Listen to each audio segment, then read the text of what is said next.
Friends, gather round, for today we delve into the dumpster fire that is the US-Canada trade war. It all began, as these things often do, with a tweet. On that fateful day, the Twitter-in-chief decided to slap a 25% tariff on all foreign cars. Now you might be thinking, John, that sounds like a terrible idea, and you'd be right. It was a terrible idea, especially for our neighbors to the north. You see, Canada's auto industry is massive. It's like their version of maple syrup, but with fewer pancakes and more welding. This tariff wasn't just some abstract economic policy. It was a direct hit on Canadian jobs, families, and their national pride.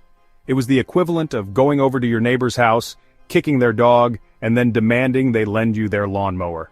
Needless to say, Canadians were not thrilled. The reaction was swift and furious. Politicians from all sides condemned the move. Newspapers were filled with fiery editorials, and on the streets, Canadians were angrier than a moose in a china shop. This wasn't just about cars anymore, it was about respect, fairness, and the future of the US-Canada relationship. Buckle up, folks, because this trade war was about to get real. Now, Canada is known for its politeness. They apologize for things they haven't even done yet. But this time, politeness was thrown out the window faster than a hockey puck at a Zamboni driver. Canada retaliated with tariffs of their own, targeting US goods worth billions of dollars. Steel, aluminum, computers, even sports equipment. If it was made in America, it was about to get a whole lot more expensive north of the border.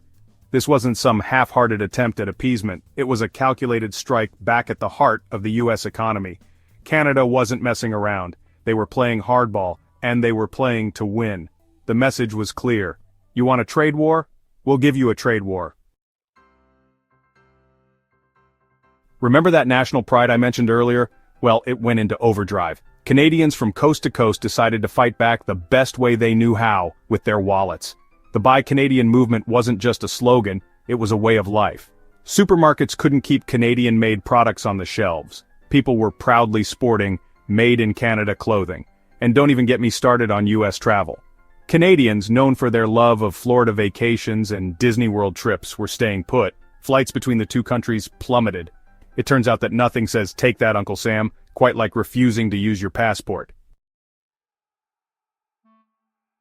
But here's the thing, Canadians didn't just sit at home and sulk. They turned this trade war into an opportunity. With US travel off the table, Canadians started exploring their own backyard. And you know what they discovered? Their backyard is freaking amazing. From the stunning Rocky Mountains to the charming fishing villages of the Maritimes, Canada is a tourist's dream. And with all those extra Canadian dollars staying within their borders, the domestic tourism industry boomed. Turns out, revenge is a dish best served with a side of poutine and a view of Niagara Falls. Section 5. United, we stand. Canadians rally against the trade war. Remember when I said Canadians were angrier than a moose in a china shop? Well, that anger spilled out onto the streets in the form of massive protests. From Vancouver to Halifax, Canadians from all walks of life marched in solidarity against the tariffs. They waved Canadian flags, carried witty signs, and chanted slogans that would make a hockey commentator blush. These weren't just your average run-of-the-mill protests either. These were full-blown maple syrup-fueled demonstrations of Canadian unity. Politicians from across the political spectrum echoed the sentiment. Charlie Angus, a member of Parliament, summed it up perfectly when he declared, "We will never be the 51st state of the US." Section 6. Carney's counterpunch protecting Canada's economy. Now, amidst all this chaos, Prime Minister Mark Carney emerged as a calming yet resolute leader. He didn't just talk the talk, he walked the walk. Carney called the tariffs a direct attack and a blatant betrayal. He reassured Canadians that he had their back, and promised to protect them from the economic fallout. And he wasn't just blowing smoke. Carney's government announced a multi-billion-dollar aid package for industries hit by the tariffs. They offered tax breaks to businesses, boosted unemployment benefits, and launched programs to help workers find new jobs. Carney's message was clear. Canada would weather this storm, and they would emerge stronger than ever. Section 7, a chorus of support. The world stands with Canada. But here's the thing about picking a fight with Canada. You're not just picking a fight with Canada, you're picking a fight with a country that's basically the world's nice, well-respected friend. And when your friend is being bullied, you stand up for them. That's exactly what happened here. Countries around the globe rallied to Canada's side. The European Union, Australia, Mexico, even those famously neutral Swiss were like, dude, not cool. They condemned the tariffs, offered their support, and some even threatened retaliatory measures of their own. It turns out that when you build a foreign policy on bullying and intimidation, you shouldn't be surprised when the rest of the world takes a stand against you.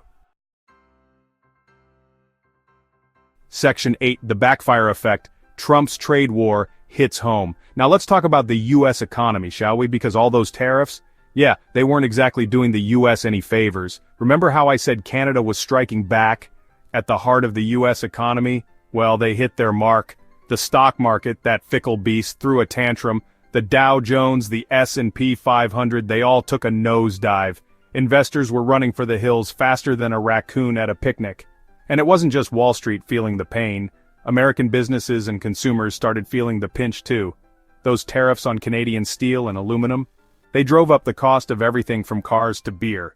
And those Canadian-made car parts that US manufacturers relied on, yeah, those got a whole lot more expensive too.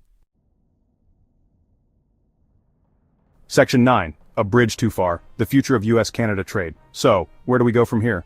The US-Canada trade war is a cautionary tale about the perils of protectionism and the importance of international cooperation. It's a reminder that in our interconnected world, what hurts one nation often ends up hurting us all. The trade war has strained relations between the two countries, eroded trust, and caused economic damage on both sides of the border. It remains to be seen whether these wounds can be healed. One thing is certain, the road ahead will be long and difficult. The future of US-Canada trade, and indeed the relationship between these two neighboring nations, hangs in the balance.